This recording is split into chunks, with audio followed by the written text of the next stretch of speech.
We are live. Hello and welcome to Cricket Adda Presents Season 2, Episode 3. England leading the series 2-1 in an intense 5-match test series. We saw a thrilling, absolutely thrilling test match, also a heartbreaking test match at Lords, where Shabby is currently. Shabby, how was the atmosphere on day 5? Not at the ground, but at your house when the game got tense. 81 runs to win with 2 wickets to go. Jadeja and Bumrah, all hopes obviously were gone. But that 46 run partnership, 35 run partnership ensured that the target came down to 46. And then Mohammad Siraj held his ground as well for a long time, played 30 balls. It seemed that if the target went below 10, India definitely had a chance. Unfortunately, the ball rolling down the slope, hitting the leg stump, and just the bail falling. How heartbreaking it was on day 5 after tea. Yeah, it was day 5 at their place, but it was Monday at our place. So it Yeah. was double heartbreak for us and managing the office work and that day. And alongside that, we were watching the match. And Monday can't get worse than this, I should say. And because, the early wicket were gone like before the lunch, then eighth wicket. So if the match had been lost there, that was have been normal. We could have like easily blame the Indian team, Indian batting done everything. But the way that match went close after lunch, that was a real deal. That was a real persistence or resilience, I should say, from Indian team. And even after that, when we lost that felt really bad. Really. I don't have words to explain this. Obviously, it's one of the great matches in the history of Indian cricket, I should say. But sadly, we couldn't end up on the right side of the match.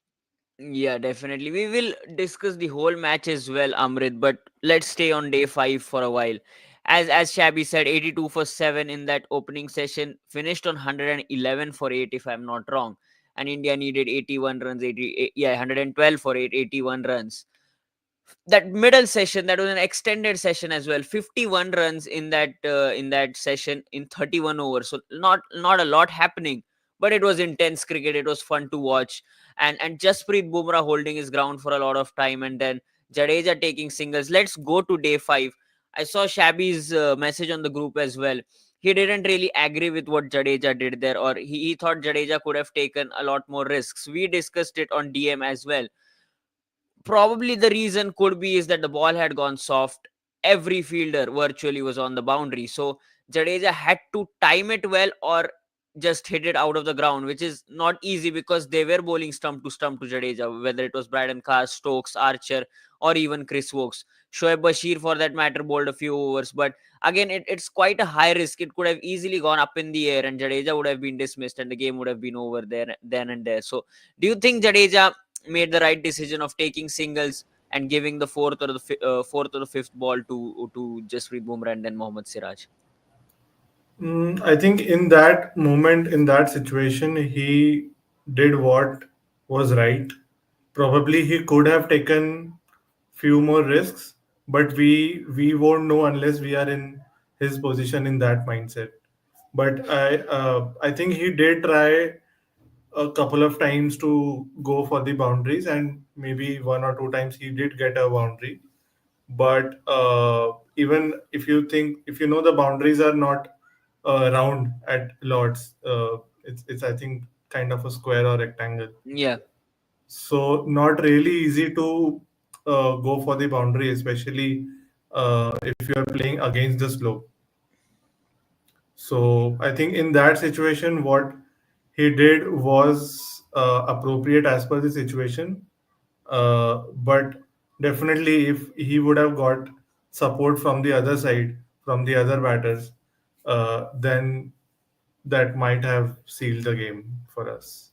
Yeah, Shabby, you are a Jadeja fan, and I heard Gill's comments after the match as well. He said after the tea break, they were waiting for the new ball because with the new ball, England would have bought a couple of fielders inside not the ring. It's a virtual ring, but inside got a couple of slips, and that would have opened up opportunities for a couple of boundaries. So that was the plan after tea. But before that, obviously, as you said, there was no definite plan, but it seemed like Jadeja was just going to play as much as possible and give the fourth and the fifth and the sixth ball to the bowler. So your thoughts on that? Because I read your message on the group as well, that Jadeja can't bat with the tail, which is partially true, but he found his own way to bat with the tail. Yeah, I mean, I was not aware about this these comments from Gill that they were waiting for new ball actually, and that was a ball. Still, it was I guess 6 to 7 years away, 7 overs away Oh yeah, from the where the last wicket went off. So I mean, yeah, we all know that sometimes the new ball brings in the boundaries, quick boundaries. Sometimes the fielders are in the boundaries, hitting it easier. But again, that comes up with the risk of swing and a wicket of a tail ender. That was also possible. Siraj could have gotten out even in the one ball he was playing in the 1 over. So that was a risk on that side also. Like even though if Jadeja had played 5 balls, even that one ball was very risky for Siraj. Once the new ball could have come up. So again, I wouldn't appreciate this strategy because still had 7 overs. You only had 22 runs to score. So ideally, they should have planned it before that only, before the new ball coming up.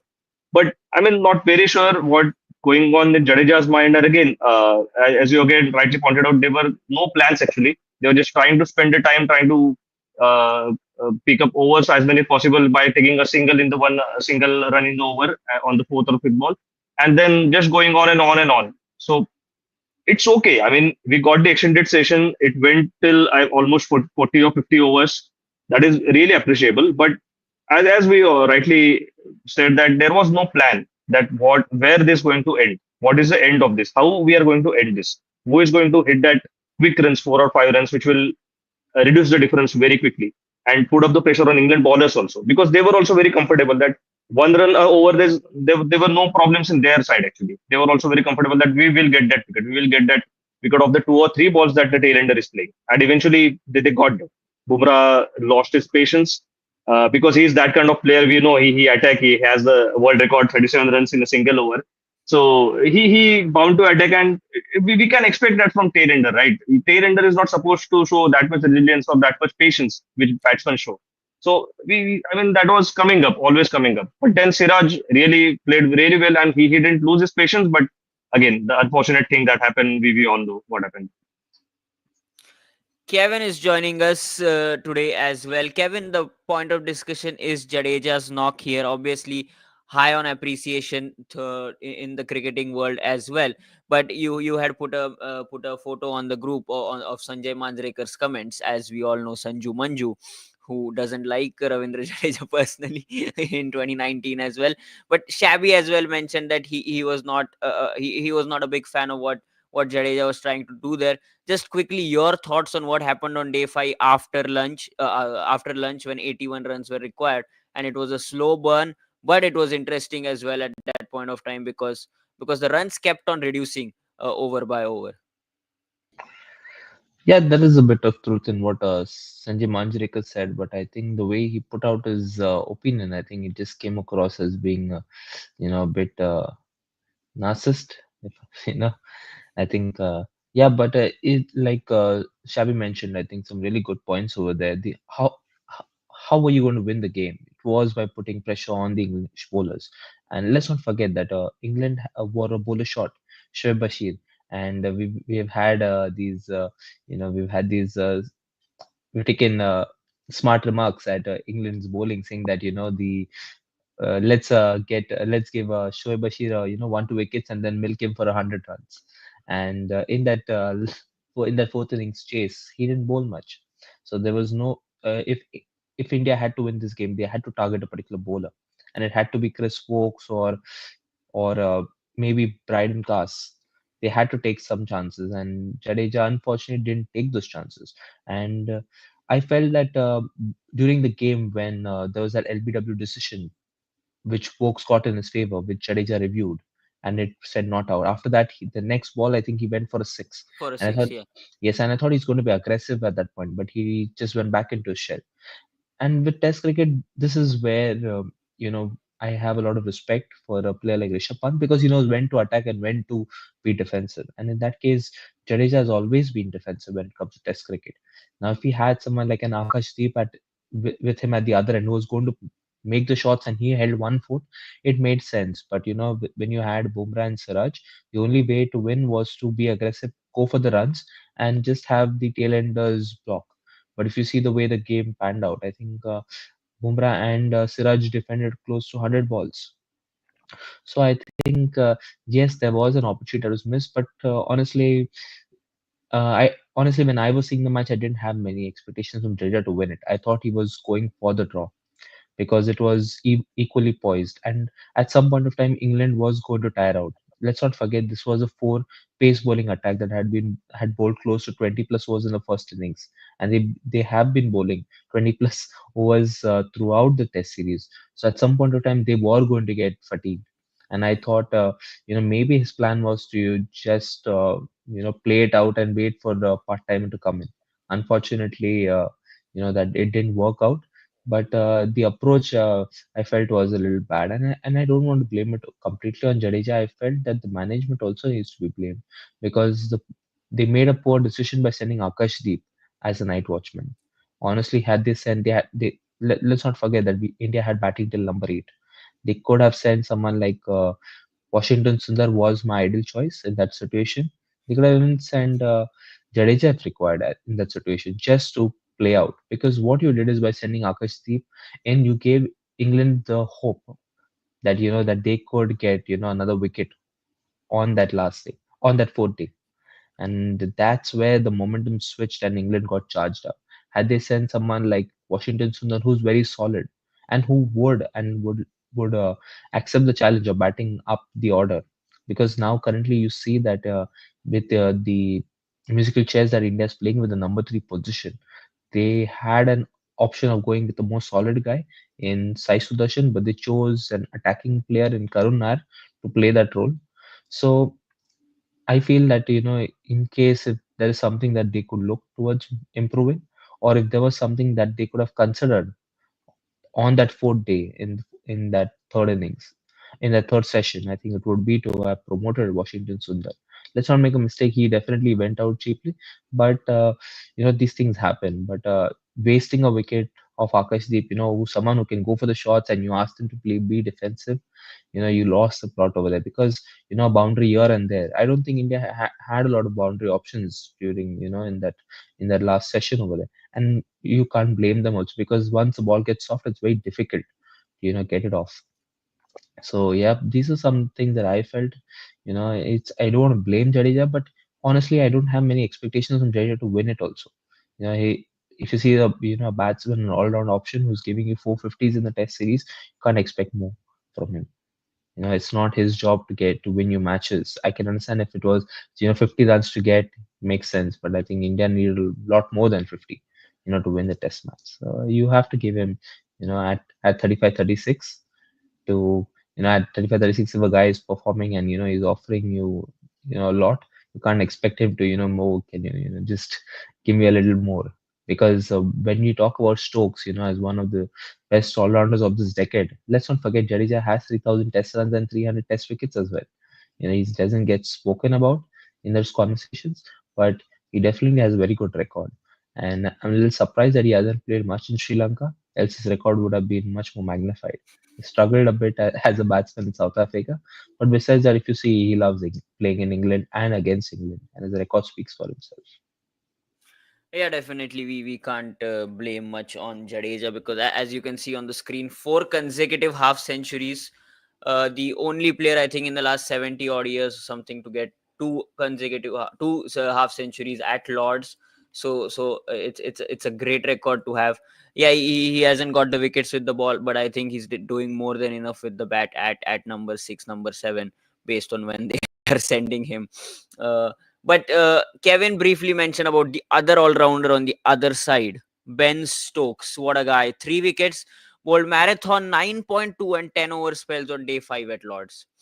He came in, he finished his 2 balls in that over where he had already dismissed Akash Deep the day before. Then he came in, bowled a 9.2 over spell. Then, after lunch, he bowled a 10 over spell to dismiss Jasprit Bumrah. Finally, Jasprit Bumrah's patience got over. As Shabby said, he tried to hoik one and it went straight up in the air. Amrit, your thoughts on Ben Stokes? He's already a legend in England cricket. He's becoming one of the best test captains England could have or will have. But there were doubts whether he is going to bowl on day one. If you remember, there was a groin injury. He had taken up some time while he was batting, and coming up on day five, he bowls like a 20 overs on day five. That's just intense as the captain leading from the front, isn't it? Yeah, absolutely. I mean, this match was two two legend all rounders pitted against each other, like Ben Stokes and Jadeja. And Ben Stokes definitely had the upper hand this time. Uh, and yeah, you talked about him not potentially being partially injured on the first day, but I think he did well to maintain his determination, to bowl those kind of 9 and 10 over spells on the last day, and he was certainly the point of impact, uh, which put pressure on uh, Bumrah and Siraj to kind of uh, go and bowl, and Bumrah ultimately couldn't maintain his composure and lost his wicket. Uh, so yeah, Ben Stokes definitely the uh, what would I say, the person who kind of tilted it in favor of England on the fifth day. Yeah, also not to forget that he picked up the big wicket of KL Rahul, who was looking good Yes. on 39. Shabby, we will stay on the fourth innings of India, and I think we did discuss Jadeja, Bumrah, Siraj, but the main reason why India lost was they were reduced to 82 for 7. Kevin briefly mentioned about that 1 hour on day 4. Three key wickets: Jaiswal, Gill, and Karun Nair. 41 for 1. It looks like India are cruising, or India could cruise to the total. And suddenly, Karun Nair leaves a straight ball. LBW. Gill looks rattled on that last half an hour. Couple of people sledging him. He tried a couple of drives, couldn't get it away. Missed a ball coming in, and he's LBW as well. The old way he used to get out before this test series started, that incoming ball where there was a gap between bat and pad. In this case, it hit the pad. Those three key wickets, do you think that was the game there? Obviously, because 58 for 4, obviously, let's leave Akash Deep aside, but 58 for 3, that gave England the confidence that they can win on the next day. And that also put immense pressure on India, considering that Pant was injured to a certain extent, and KL Rahul again had to do the bulk of scoring like they did in the first innings. Yeah, absolutely. I mean, we all saw the, I mean, analysis after the day four, what happened, three quick wickets, and that's where England, I mean, everyone was like giving more percentages to England, 60%, 70% chance, just because of those top three and the number of runs also they've scored in the earlier matches. So that's where we were getting more of the runs from the top five or six. But when we lost them in the first day itself, and I mean, there is no other reason which comes into my mind apart from the mental I mean weakness or mental fatigue, or I should say that we basically we get something on the head when we are chasing in the fourth innings. I mean, it's something is the mind because of the history that we are not able to stay strong with that target of 200 odd every time we are generally losing those matches. So just the pressure taking us up, and because of the that only we lost those three quick wickets on day four, and that's where I mean the half of the game was done actually for England, I think. Yeah, you had put out that scorecard, right? Edge best in 2018. That hurts a lot as well. 31 run victory for England. Yes. Virat Kohli was the lone scorer, I think 51 in that game. That again started day 4. That was day 4, I think, started with 84 runs requiring and 5 wickets for England. So again, it was 50-50, but we knew that England was starting favorites in that as well. Kevin, what's with these 150, 200, 250 chases that India haven't been able to win? I think somebody put out a stat again on the group saying that it's just two in the last 7 or 8 years. Ranchi, where India chased 192, and then obviously Gabba at Brisbane, where India chased 329. But apart from that, India have failed to chase a lot of below 250 scores as well, let apart 300 plus. So is there an issue with this batting line? Not this particularly batting lineup, but is it like a mental thing where you feel under pressure on in the fourth innings on day 4 and day 5? It's a difficult question to answer because what happens is normally teams build their confidence and build their fortresses when they're playing at home. When you're in home, you play a lot of test matches, you get familiar with the conditions, you know how to ace a chase. Now, what happens is because we play most of our games on turning pitches, which gets very difficult to bat in the fourth innings. You will notice a pattern that we've never been able to draw fourth innings at home. It more of ends up in losses. Also because we're so good at home, we hardly have chases at home as well. We win either by an innings or we Correct. bat first and play the first and third innings, and then we choke the opposition. There's no Correct. concept of following on. So that Yeah. is the reason we've not been in situations where we need to chase. Now when we go overseas and we are in you can say overseas conditions, what happens is in the past the conditions were really difficult for us to change. It was challenging and there were games that were 50-50 in a particular balance. So we've with I would say with IPL coming in, we have that game. We want to be aggressive and be attacking and try to intimidate and make a statement to the opposition, and that is where we have lost early wickets, which has made it very difficult for us to chase. Had we played the game, had we set up the chase like a normal innings, I think would have been in a much better situation. Because what happens is, let's understand, if there is an 80 over chase, if we for a chase, if we set it up for 80 overs or 100 overs, we are forcing the opposition bowlers to take much more risks. That is what. So for like a Ben Stokes is bowling 10 overs. After 10 overs, he's going to be off the attack, and you're going to have someone else come in and step in, and that's the time when we have to capitalize. What happens is, in those 10 overs of Ben Stokes, we try to be aggressive, lose wickets, and the new guy who comes in then has to face a fresher bowler. So that's where I think we need to just be a little bit more patient and temperamental. Having a player like Rishabh Pant coming in has really helped. We saw it with the Gaba chase, where you had one guy who held one foot and the other guy went aggressive. So adds a little bit of panic in the opposition dressing room. But not everybody can be a Rishabh Pant. You need to bide your time. And I think going forward, we've seen really good signs with this new Indian batting order.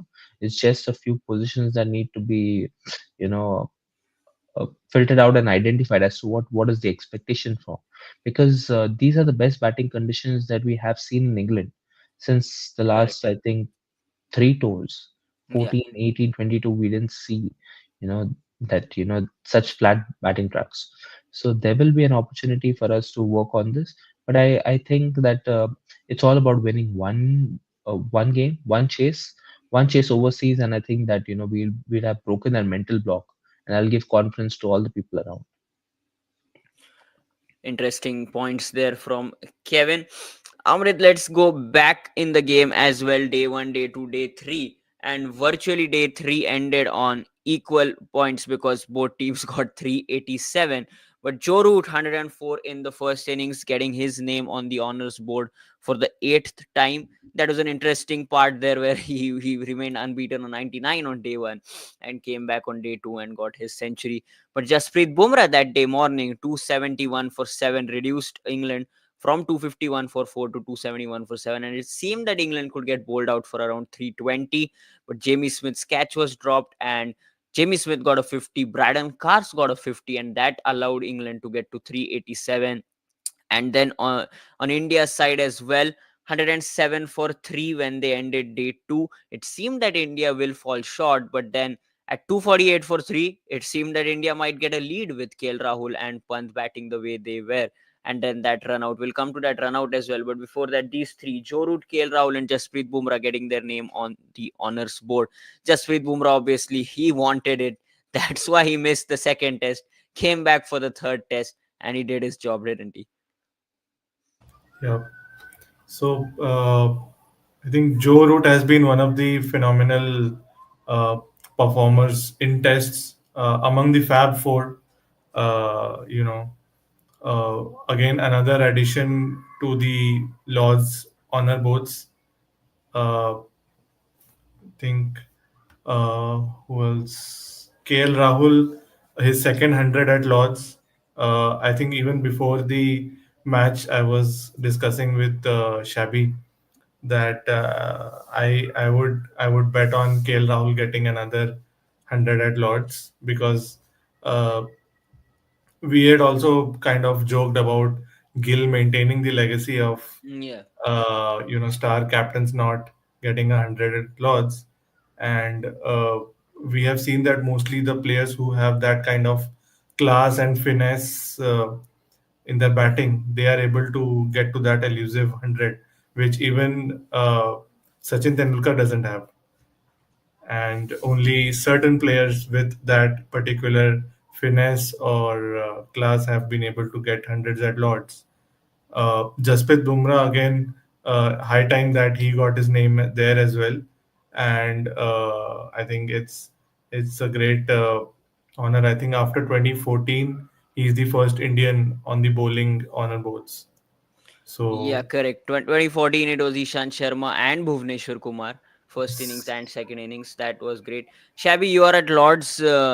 Just confirm that both these names, KL Rahul and Jasprit Bumrah, has been added to the honors Actually, board. just today I saw the Instagram that they have posted Yeah, about the name signing. Yeah, yeah. Just today morning perfect. they have posted it. Yes. Perfect. But one guy who could have got his name on the honors board was Rishabh Pant, batting on 74.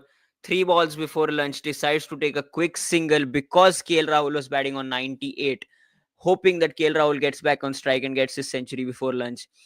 Shabby, as this turns out, as everybody has called it out, Shubman Gill has called it out, Ben Stokes has called it out, the cricket experts at Sky or the Indian television commentators as well have called it out, saying that this was the turning point. And again, who was at the helm of things? It was Ben Stokes, the skipper.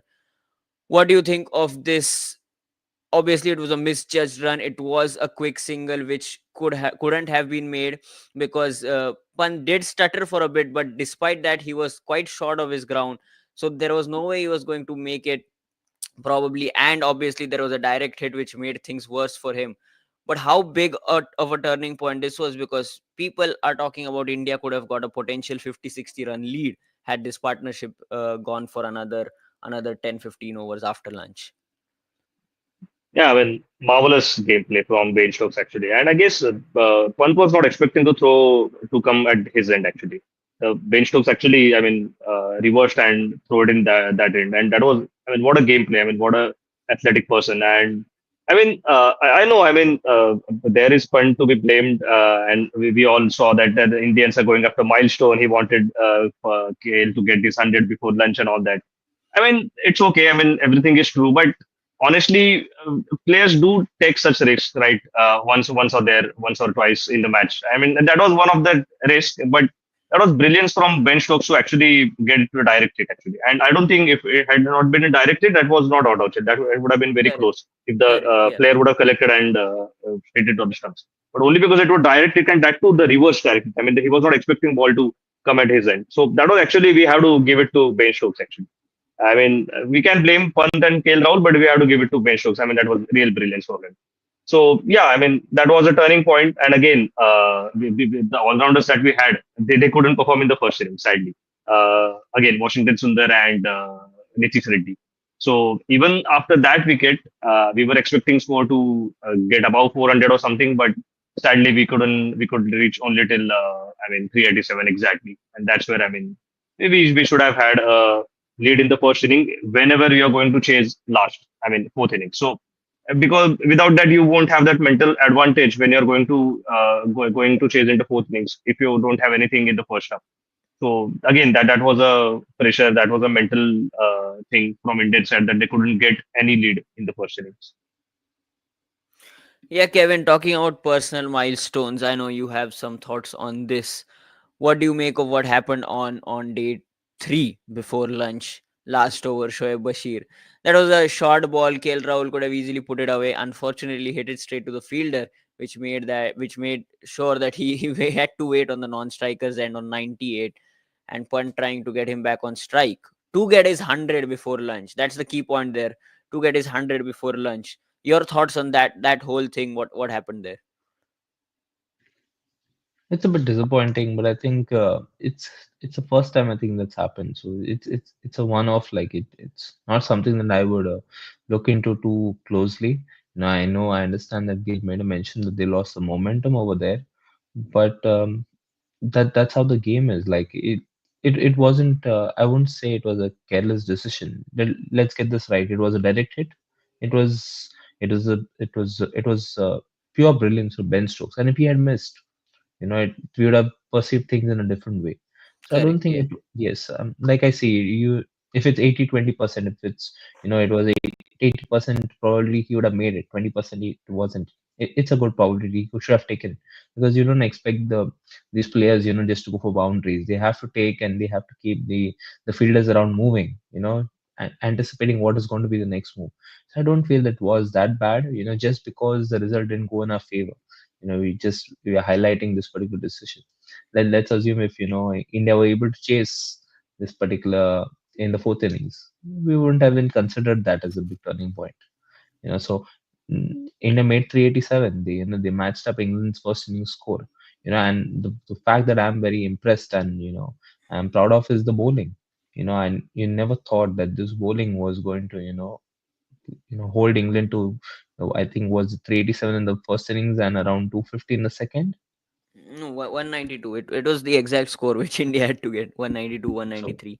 192, less than 200. So Yeah. it's really commendable. Like with that bowling to come up with that performance. So for that matter, I'm really proud of India, the way they've gone about, and it's harsh. The only thing I think, if we had to pinpoint, I think Jaiswal is the one where we need to be a little, you know if there was one guy who would get a rap on his knuckles, I think it would be Yashasvi Jaiswal, because this guy. You played with him in Rajasthan Royals. Hacha and the intensity he brings to the game. I can understand if he'd gone out, on both occasions, but you know, after the fifth over mark, or around the 10th over mark, but to go out in the first over, that's poor cricket.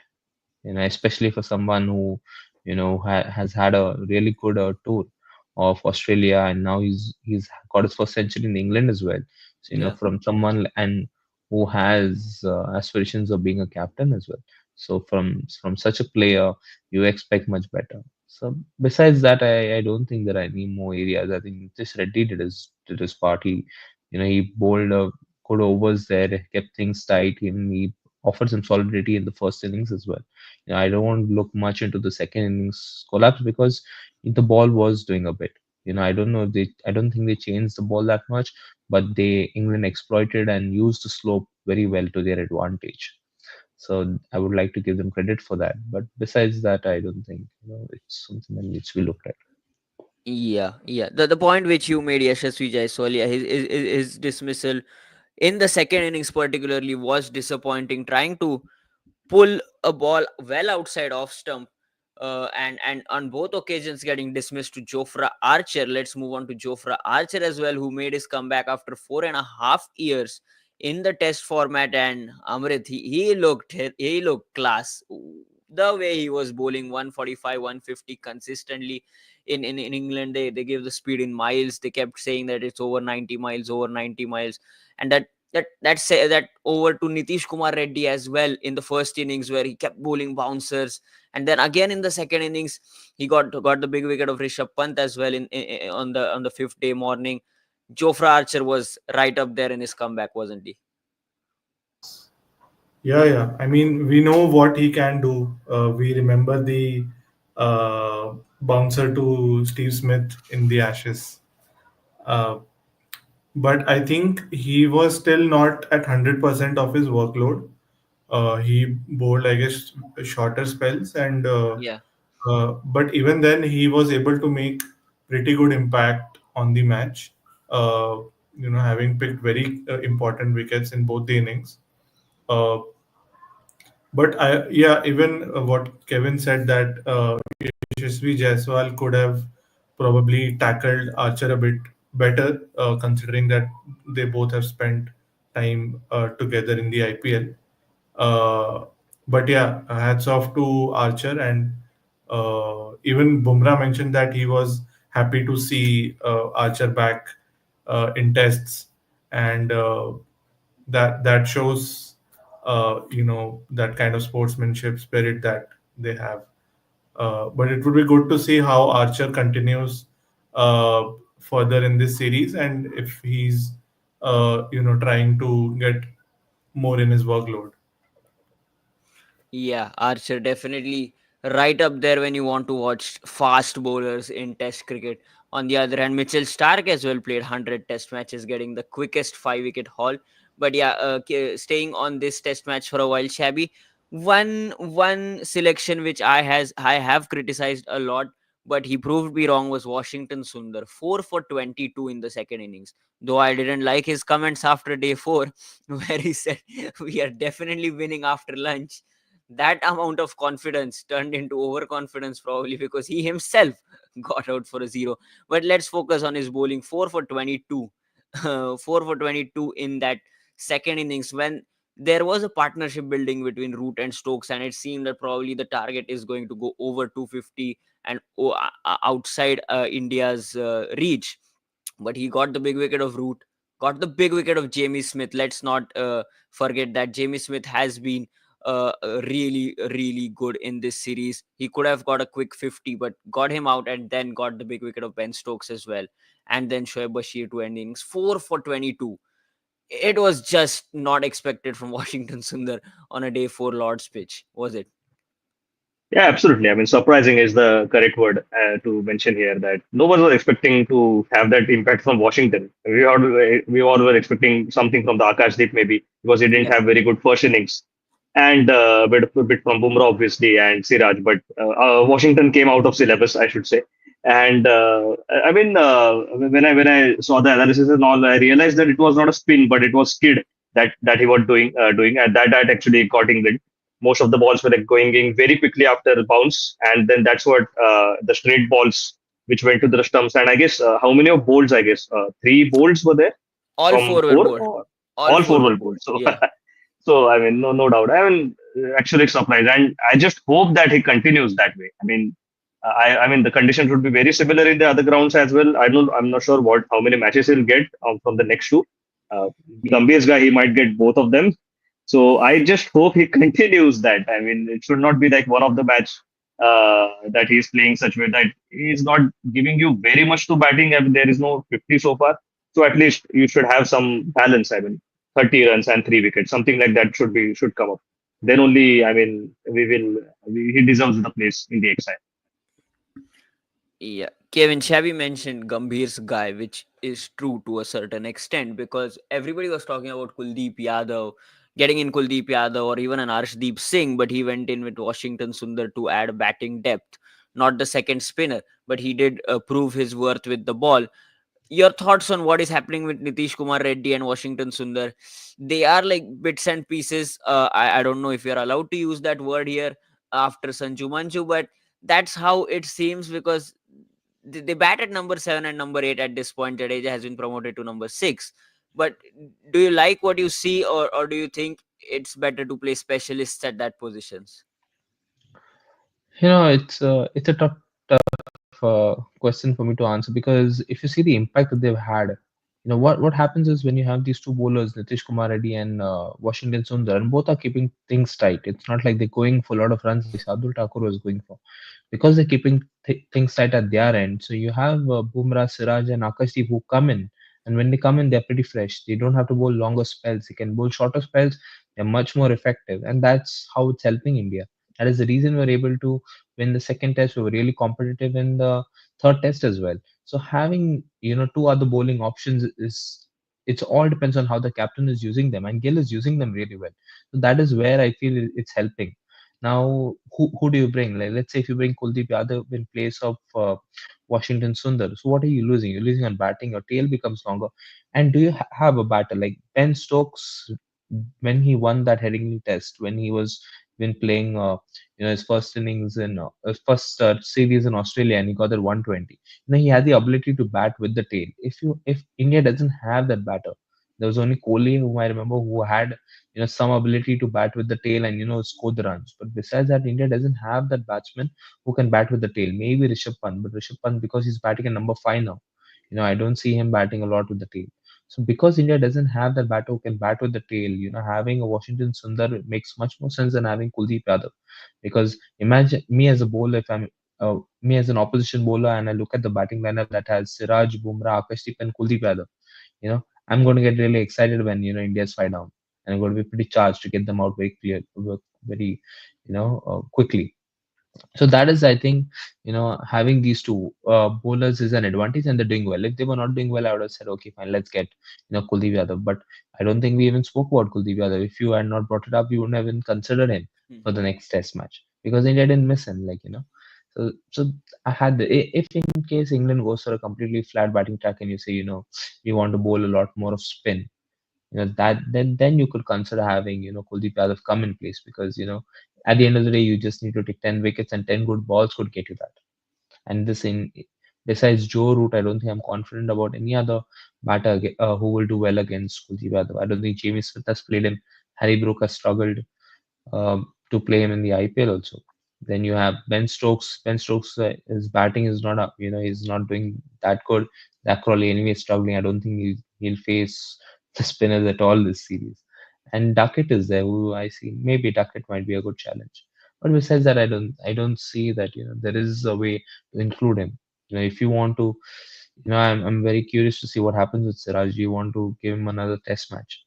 You can actually because the Test match is on Wednesday. There is Yeah. enough break, and it's a make or break test now. So yes, besides that, I don't think there should be any changes. Maybe you can revisit. I think Karun Nair. There's a lot of criticism for him, and I think they would want him to be dropped. Maybe it's a fair decision, honestly. Yeah, that's a good segue, Kevin. There, let's move on to the fourth test and the possible changes. The series is well set up.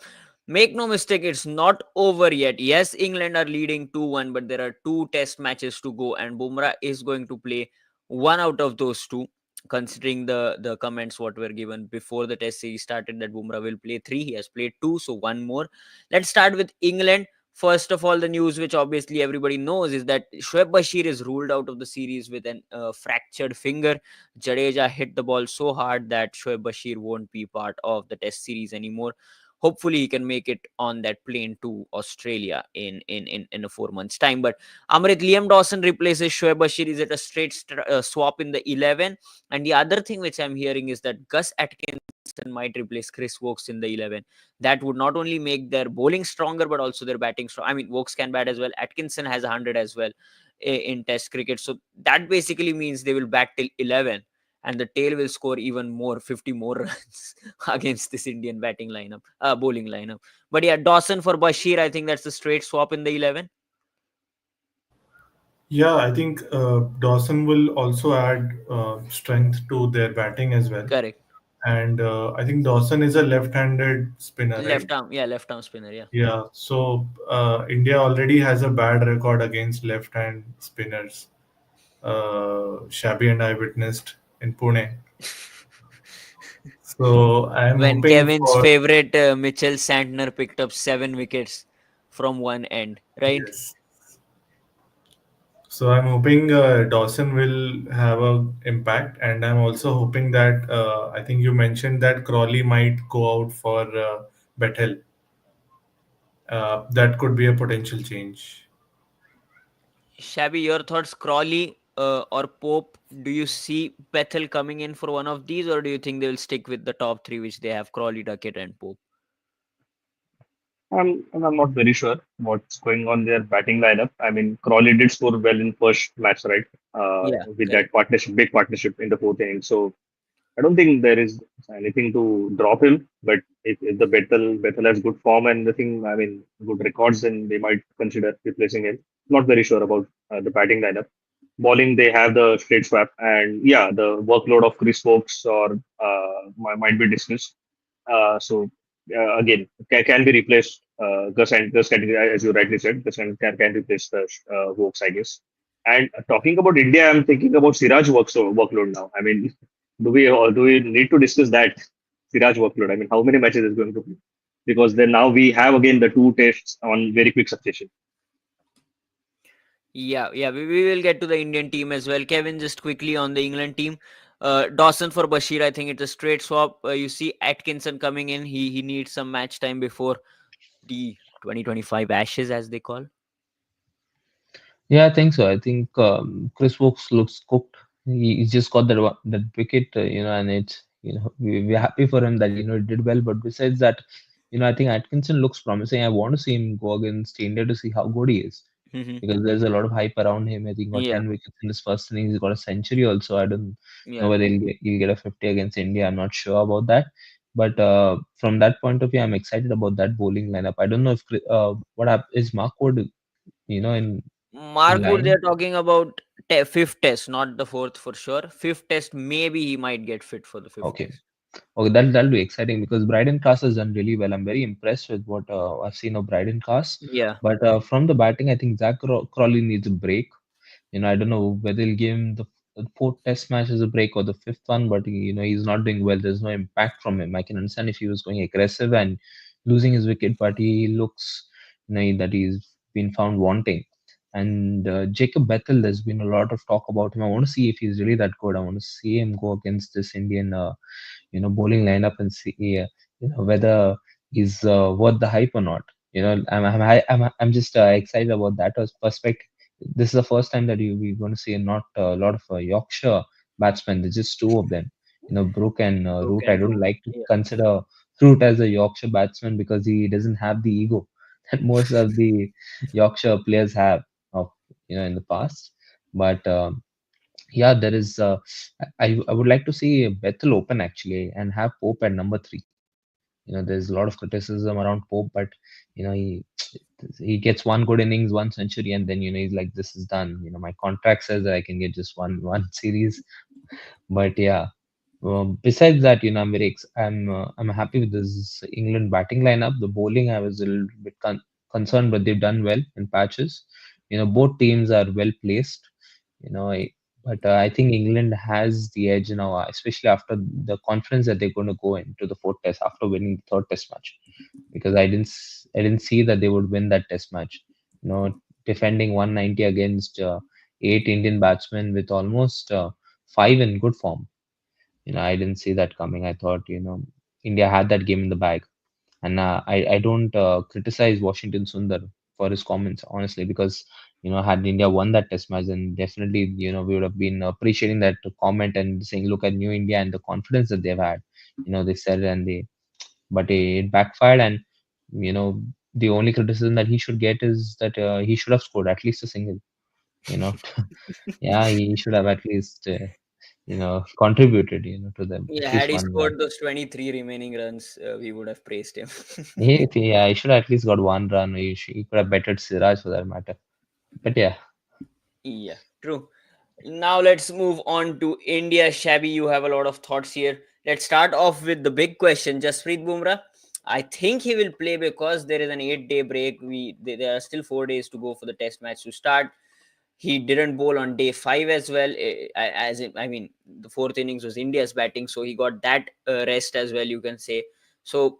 Jasprit Bumrah will play with the series online. I think everybody agrees with that because I mean, Yeah, it's exactly. no point in playing him after the series is Correct. done and dusted 3-1 at Oval. So yeah, Exactly, exactly. I yeah. mean, yeah. Apart from that, the possible changes. If Bumrah is playing, let's leave out that question. Pant, if he's fit, he will play. But if he's not fit, then they will have to think about what to do there. Jurel obviously will come in straight swap there. But Karun Nair is the big question there, as Kevin briefly mentioned. Do you move on from Karun Nair? Because if we move on, then that's the end of his test career or India career for that matter. Because Sai Sudarshan is waiting in the wings. Even Abhimanyu Ishwaran, Kevin's favorite batter in the history of India's domestic cricket, is waiting as well in the wings. So, Shabby, that's the big question. And Siraj for you. But I think Siraj will play this fourth test because, again, an 8 day break. And he, as we all know, is a workhorse, keeps bowling as many overs as you want. So I think Siraj will play the fourth test. But yeah, overall thoughts on what do you see the changes? Yeah, I mean, Bumrah would be there.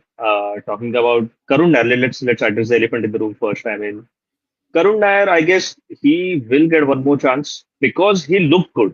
Okay, I mean, he's not like Sai Sudarshan, who got like out very quickly in the first match and maybe some other batsman. He looked good in almost all the innings, Karun Nair, actually.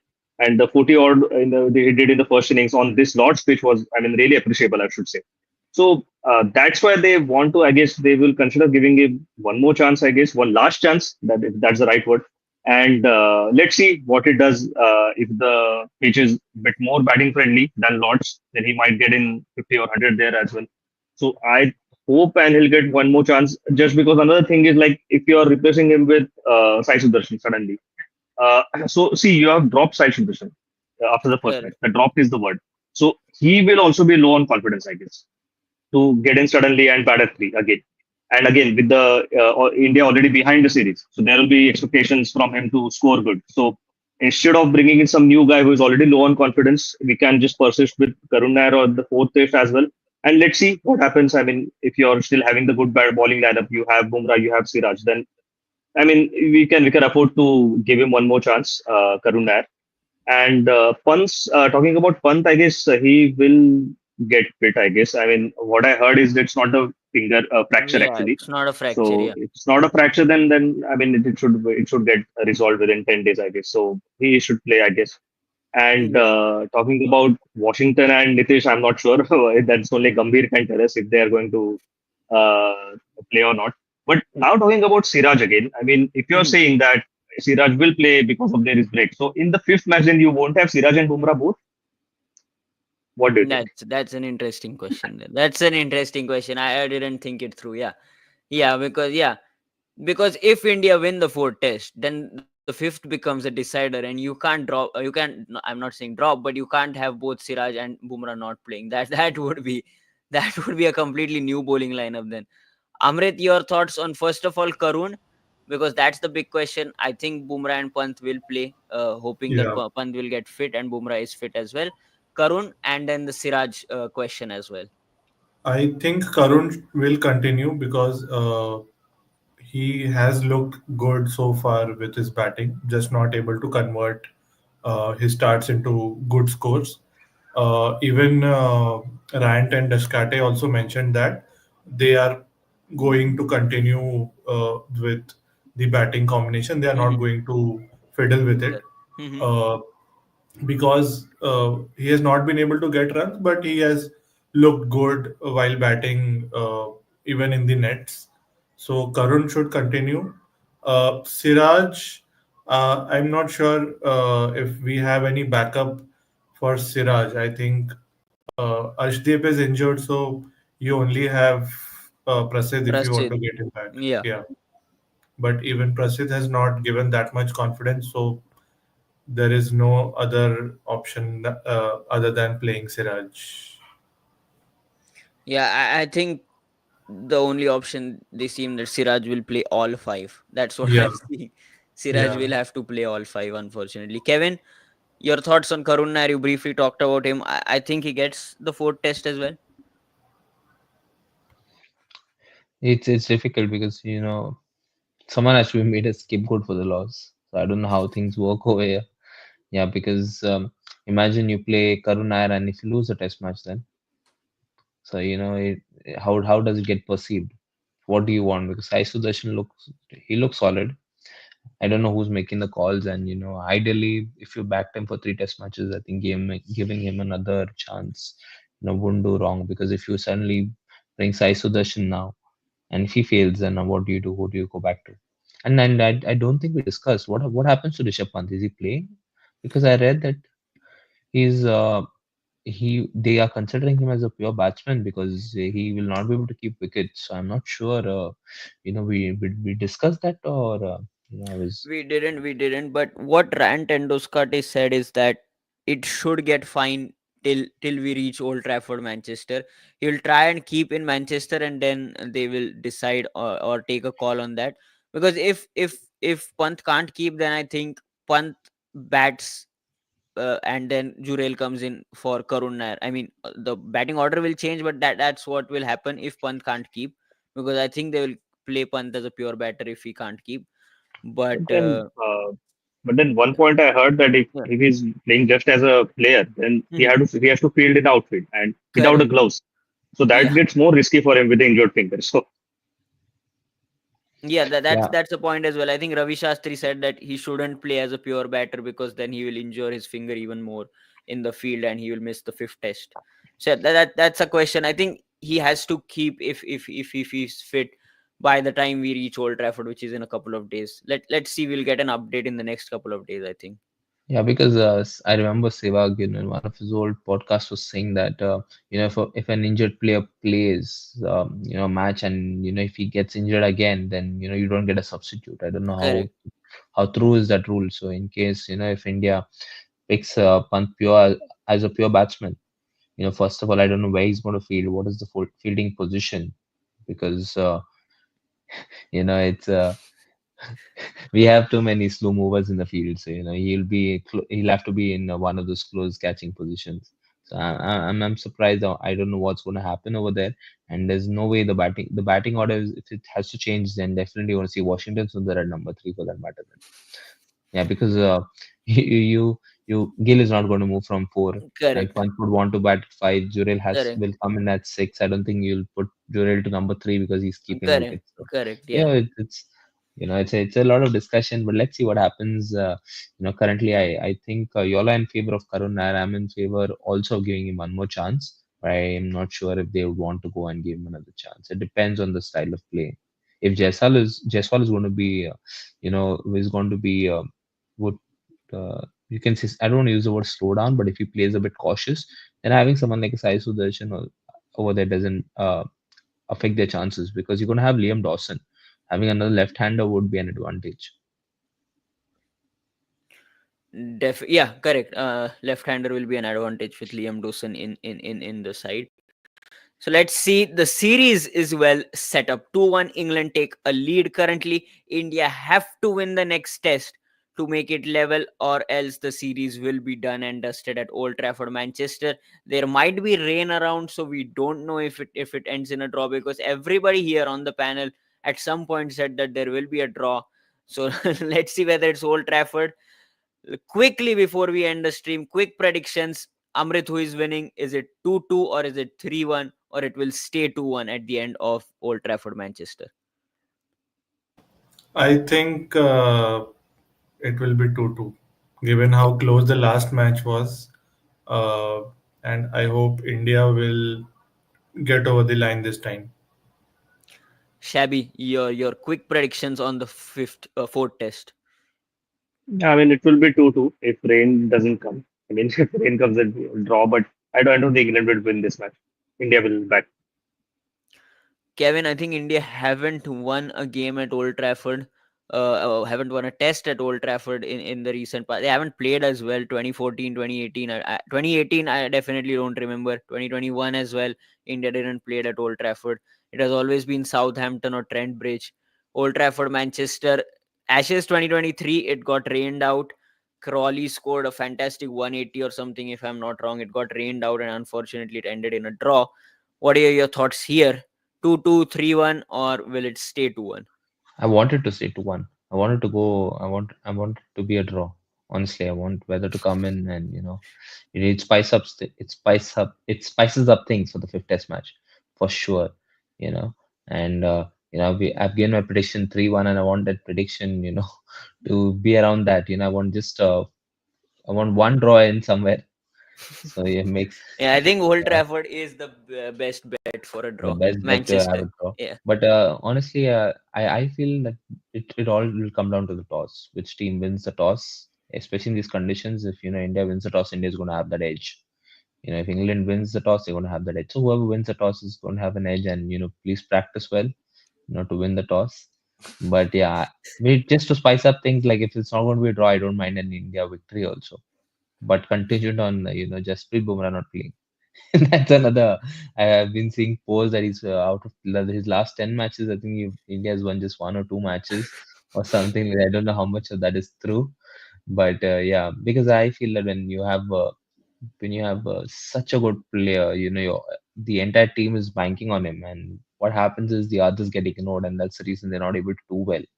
You know, but when he's not played, everybody else plays as a team, and somehow the bowling clicked and we did well. So it's tough. Like if India goes, without Bumrah or Siraj, I think who knows, maybe the chances of winning is going to be high.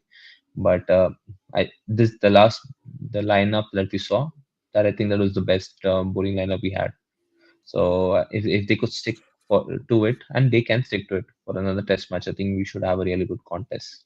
And I'm excited about the toss more than about the match to see, who's playing, who's not playing, and who's batting first. It's going to be fun.